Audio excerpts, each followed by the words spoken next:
So today we are going to be tying the thin mint fly. This fly can pretty much be used in any type of situation. Any fish will pretty much eat it. I'm just going to start out with some UTC 70 denier black thread and lay a thread base down to the barb, and then take my thread back up to the top. And now, just add a little bit extra weight to the fly, I tie in a little piece of lead wire up here to the top. Make sure you secure it down really well, and then just wrap it you can wrap it however fast you want it to sink. If you want it to sink really fast, you can wrap the entire hook shank in wire. If you don't want it to sink very fast, you can just do like 2 or 3 wraps, or you can just skip this step altogether. I like to wrap it about halfway down the hook shank. So once I get to halfway, just go ahead and bring my thread over and tie it off. Make sure it's pretty snug, and then you can just go ahead and break that tag end off. And then take your thread back to where your thread base ended, and we are going to take a piece of black marabou. I have strung marabou, but it doesn't really matter all that much what kind you use. And we're going to measure out a piece off of the side of the marabou about the length of the hook shank. So once you get your piece measured out, just go ahead and tie it right into the back of the fly. Like to give it 3 or 4 wraps, getting a little bit tighter on each wrap as I go down, and then just cut off the excess marabou feather,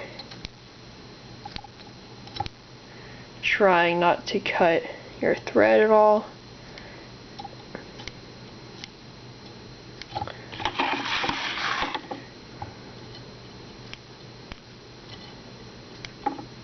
And then once you get it looking right about that, take your thread and just kind of wrap up all those loose fibers.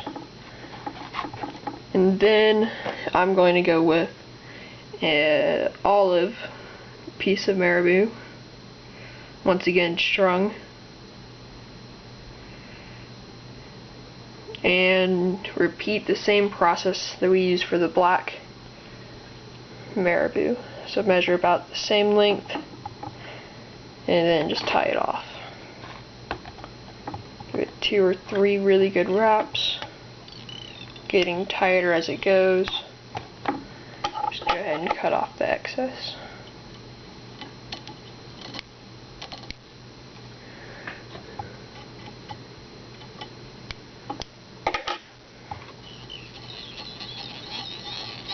You can tie this fly in a multitude of sizes.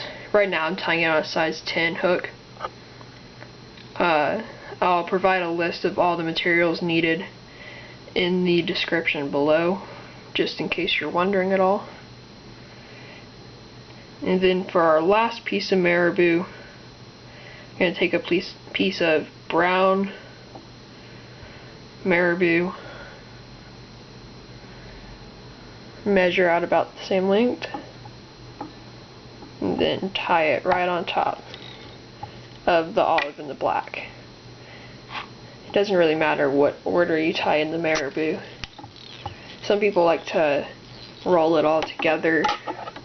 I like to just layer it. Makes it a little bit easier for me. So now that that's all done, we are going to take a little piece of hackle, about like this. We are going to take the tip and hold the tip and then just stroke back to allow all those fibers to open up like that, like so. Kind of looks a little bit like a pine tree.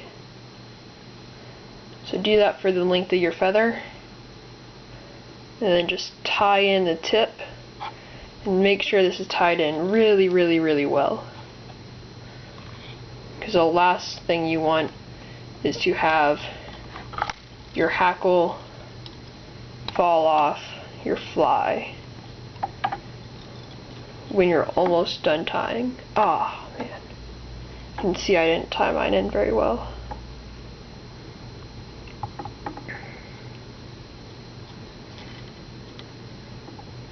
This is one of the most important parts of tying this fly. It's making sure you have this hackle good and tight.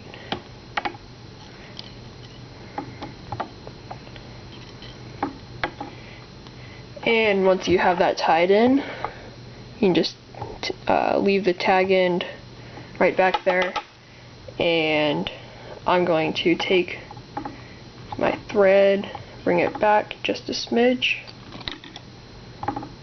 make that hackle fall out the back, and then I'm going to take a little bit of dubbing, and a little bit goes a long way. I mean, I don't have a whole lot. And I'm just going to dub for the body of the fly. So pretty much from where you were tying in all the marabou and your hackle feather, going from that all the way up to right behind the bead. You can even do it, you can do it really, really close to the bead too. And you can just do this to taste. So you can make the body super thick, you can make it thin. Doesn't really matter too much. Make sure you twist that dubbing on really well. And then I'm just going to pull back the hackle. Going to start wrapping my dubbing.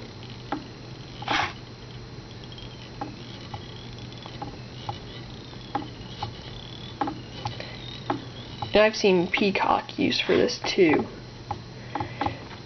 but I can't handle that peacock without breaking it.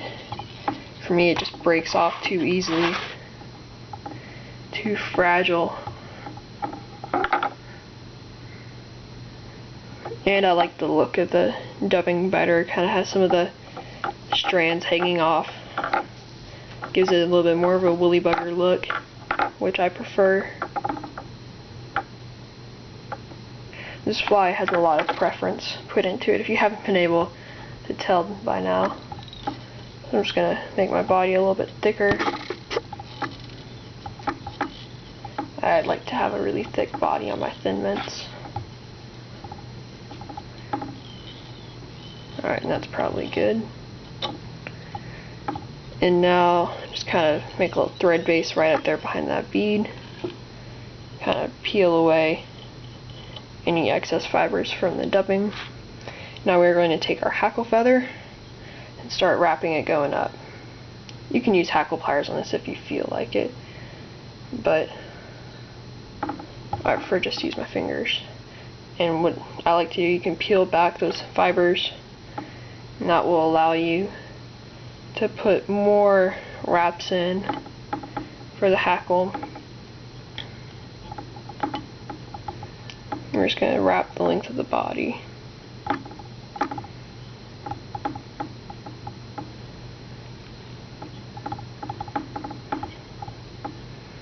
So once I wrap it around, peel back all those fibers, try and be gentle with them, and then just wrap your hackle right in front. And then I'm going to give mine a little bit of a collar.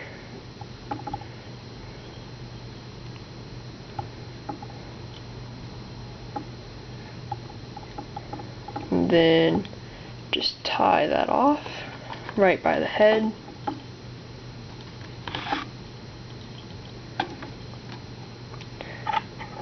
And just snip off the excess.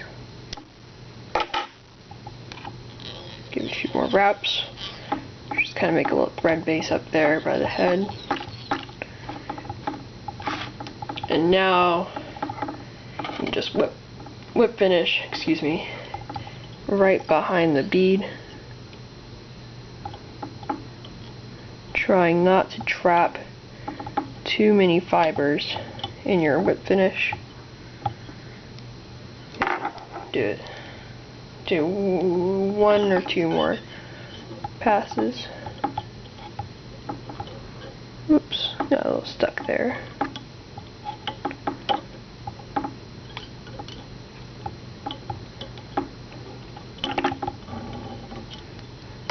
And once you're done with your whip finish, go ahead and trim your thread away, and there you have it, your thin mint. You can go ahead and kind of peel back some of those hackle feathers, make them all kind of lay down the same way. If they're not peeling back, that's fine, they're all going to go the same way in the water. Some people, what they also like to do is tie in a little bit of flash, like just some pearl flash. Put about like 2 strands on either side of the tail. I personally don't really mind having the flash. I think the bead and then the dubbing underneath is fine. And that concludes this video. Thanks for watching, guys. Good luck with this fly, good luck fishing, and see you next time.